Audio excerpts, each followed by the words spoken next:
Welcome back to the Academy, thanks for tuning in, and in today's video we're going to take a look on how to take on these long pimple players.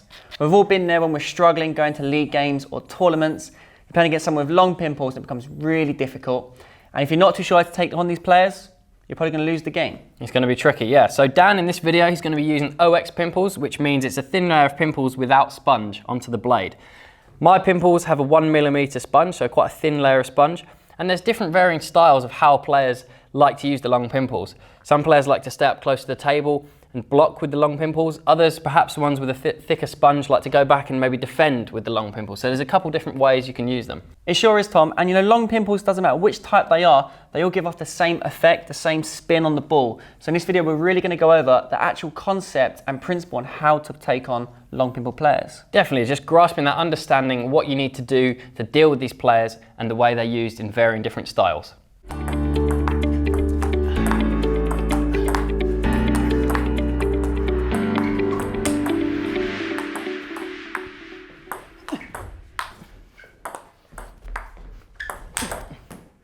Okay, so first up, before we go into the strategies and tips on how to take on these long pimple players, we're going to go into the science behind what's actually going on with the long pimples and how it's affecting the ball. So, Tom, on our forehand side here, we both have a traditional friction rubber, an attacking rubber, which grips the ball. Yeah, it's a lot of friction there. When you try and drag the ball across, you can feel it's a lot of effort because there's really high amounts of grip there. Yeah. On the pimple side, however, has no friction. So as you can see here, the ball smooths and slides around the rubber. Yeah, there are varying different pimples. Some have more friction than others, but in general they have a lot less grip than your traditional attacking rubbers. You can see the ball sliding around a lot more. So some have a little bit of friction, but not as much as your traditional topspin attacking rubber. Yes.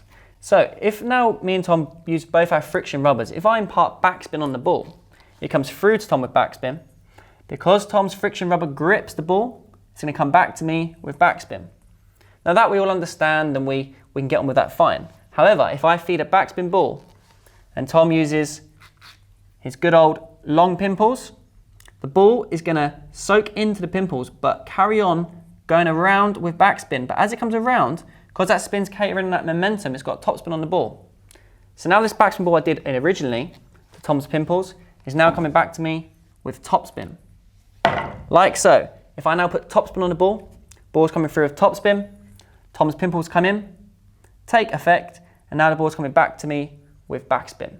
So you're getting that kind of spin reversal effect. If you give me a backspin, I play with the pimples, because it's not gripping in, it's not sending that backspin back, it's actually just sliding, reversing the ball, so you're getting slight topspin or a float ball. Yes. And same, if you give me a heavy topspin and I hit it, it's not coming back to you like a normal grippy rubber would grip and give you back topspin. It's now sliding, changing the spin around, so it's going to come back to Dan with backspin.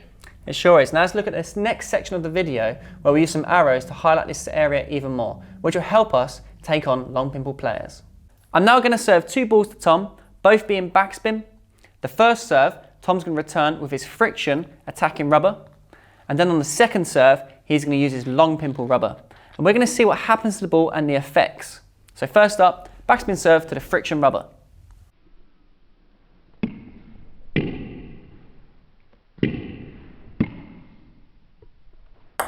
Nice. So I did my backspin serve there, Tom returned with the friction rubber and imparted backspin onto the ball. So it was backspin to backspin. Now let's see what happens when Tom uses the long pimples rubber. So backspin serve.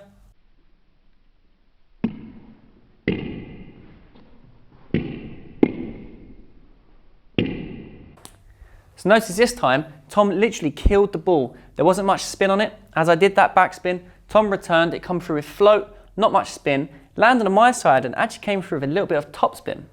So the reason for that is the pimples, it's not gripping down the bat with that friction as it would with the normal attacking rubber. So when the backspin comes in, it's sliding and it's turning over the spin and creating that almost topspin effect. The ball's coming over float, but it's sometimes a little bit of topspin when you have the pimples. It will also be the same principle if Dan was to give me a heavy topspin ball, so the topspin's coming in.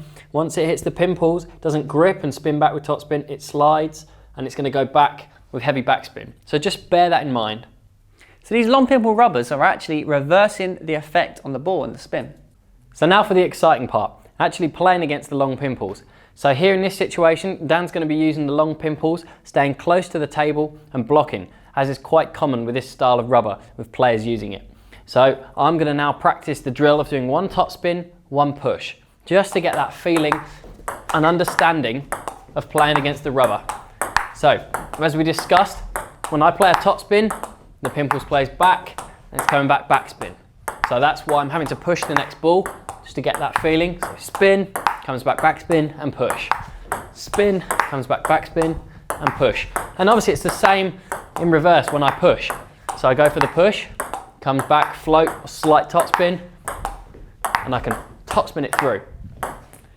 So the point of this drill is understanding what spin you're getting back from the top spin and then the back spin, and just get used to being consistent against the Pimples and understanding what's happening. The reason why you want to do this practice and this drill here, what Tom was doing, is because if Tom does the spin the whole time, it's going to come back with a lot of backspin and he's going to struggle to lift the ball. So by pushing it back, it gives him that time to then be able to get himself in position to maybe attack strong against that float ball. So let's just have a look. So if Tom's spinning and I'm getting a lot of backspin, like that, it's hard for Tom, so I keep lifting the ball and it's hard work. And that's exactly what's happening there. I'm having to spin more and then Dan's getting more backspin. I'm having to spin more and it's getting more backspin. So it's just building up, and that's why it's really good to build in that push. If you keep spinning and spinning against long Pimples, it's very easy for them to generate a lot of spin. So once you have grasped that feeling of doing the one top spin, one push, the next kind of progression to that is looking for the high ball that you get back from the long Pimples to actually attack strong and look to win the point. So generally here in this exercise, if you're doing one top spin, one push, it's going to be that push ball that Dan returns with the Pimples, so it's coming back, float, or even a little bit of top spin, perhaps a bit higher, that I can come look through to attack strong. So let's have a look. So I'm going to go back to doing one spin, one push. This time, look for that ball where it pops up and you can attack strong. So most likely it's going to be off the push. When you get good backspin and it's deep in the table, the player using the long Pimples returns it, it's going to come back floating, maybe a slight bit of topspin, and it's easy then to attack through and play a strong ball. That was a great example there. I think let's have one more look, Tom, and that's absolutely fundamental, right? Playing against long Pimple players, you're looking for that float higher ball for you to attack through. And the best way to get that is off the push. That's how you're going to manufacture that chance.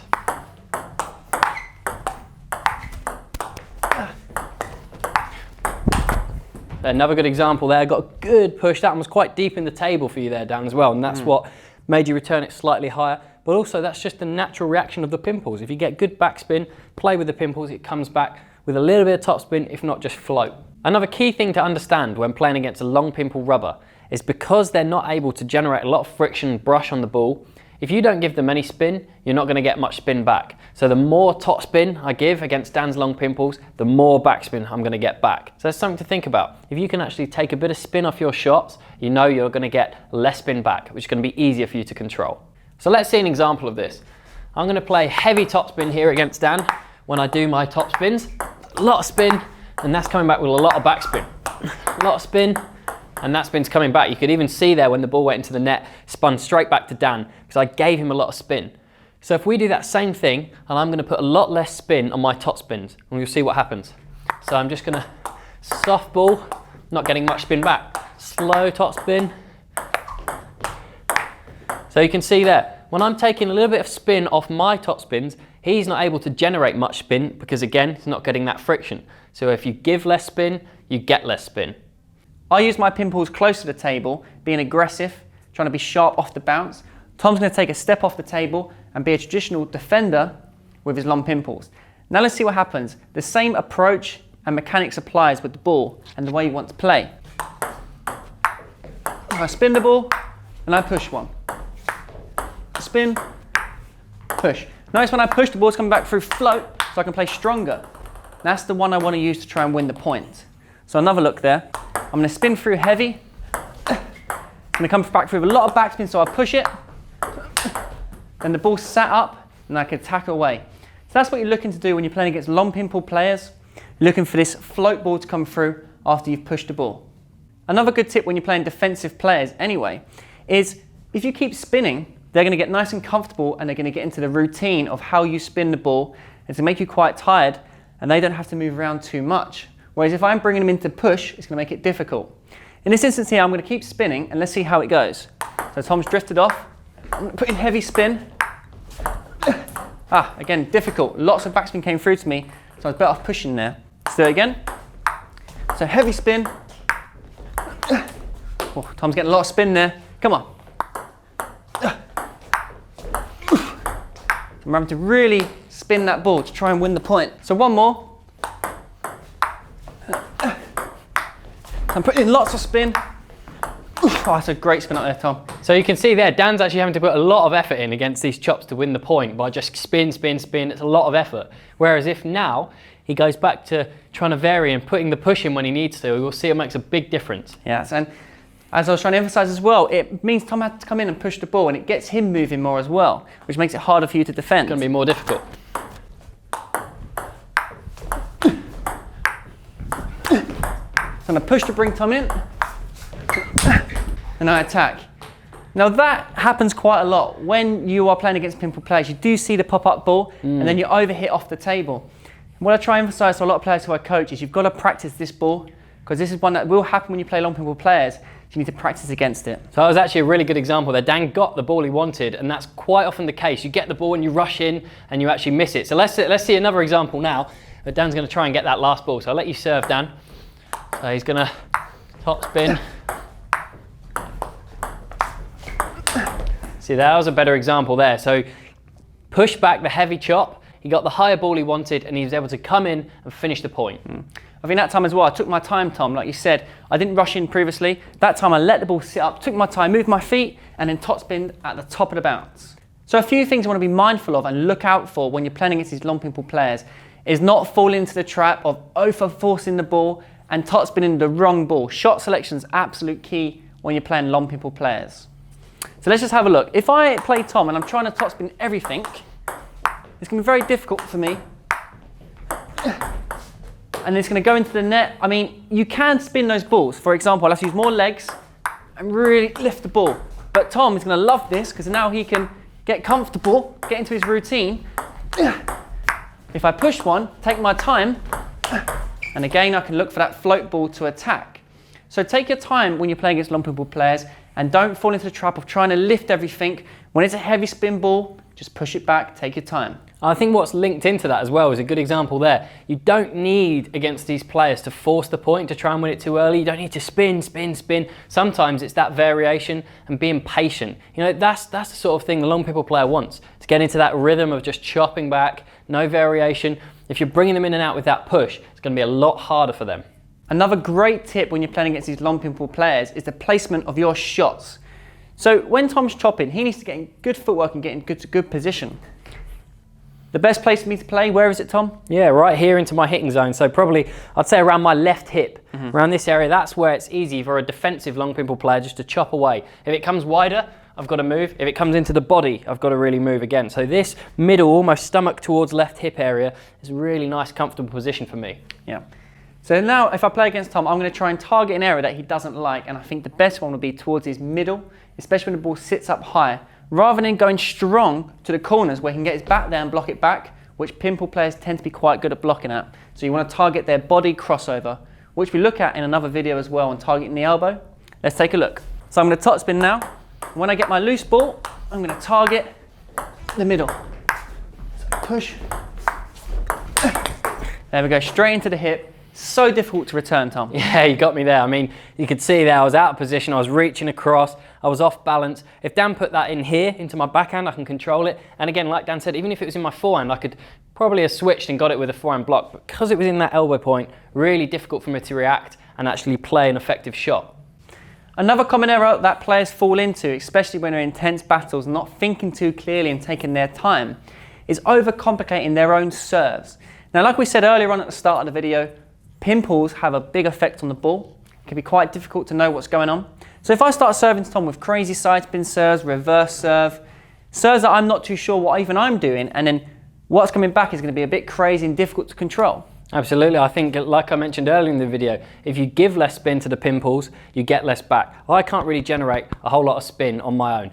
I'm usually just working with what Dan's giving me. So the attacking player has got more control. The long pimple player can't do a lot about the spin. It's Dan who's controlling it here. So you've got to think about what you're doing. So if I'm playing Tom in a match, I would say 80% of the time I want to serve float, not too much spin, maybe even some long serves as well, or even just a little bit of backspin so I know the ball could sit up if he pushes it. So let's just have a look here. So I'm going to serve now, long fast serve, comes back with not much spin, and that allowed me to stay in the point and win. And eventually win. This serve here, I'm going to do a little bit of backspin. If Tom pushes it with the pimples, it's going to come back with a little bit of float topspin. So here, I can attack through. So think about your serves. That's really important early on because you can put a lot of pressure on the long pimple player. Well, let's take a quick example now. If Dan does do a strong side spin serve that's quite awkward and heavy spin, let's see what happens. So side spin, I'll return it. So straight away there, good return actually, I was quite pleased with that one. So the side spin, I was able to come across the ball and use that side spin and actually reverse it again back using the long pimples. And Dan found it very difficult then, and then I'm almost in control of the rally. So keep your serve simple, don't overcomplicate what you're doing with the spin, and that's going to make life a lot easier for you against these long pimple players. So there we have it. That's how to play against long pimples, looking at all the different strategies, tips, the common errors we see, and also the effects on what happens to the ball. It's important you do spend time actually getting to learn, getting to grips and getting confident and comfortable playing against long pimples. It might not happen overnight with the understanding and the feeling. So like Dan said earlier in the video, the only way to really learn is practicing against it. As with anything, if you're struggling to do a forehand topspin against backspin, the only way to practice it is playing against that shot. So you've really got to use a bit more time and understanding it if you are struggling with it. I couldn't agree more, Tom.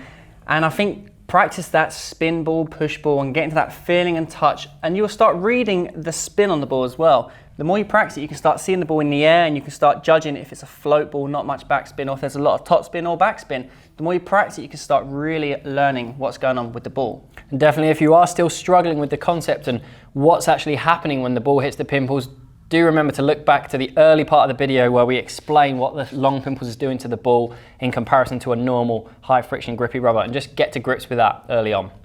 So give this a practice, take your time and be confident with it. You will soon really enjoy playing against these long pimple players that you struggled against previously.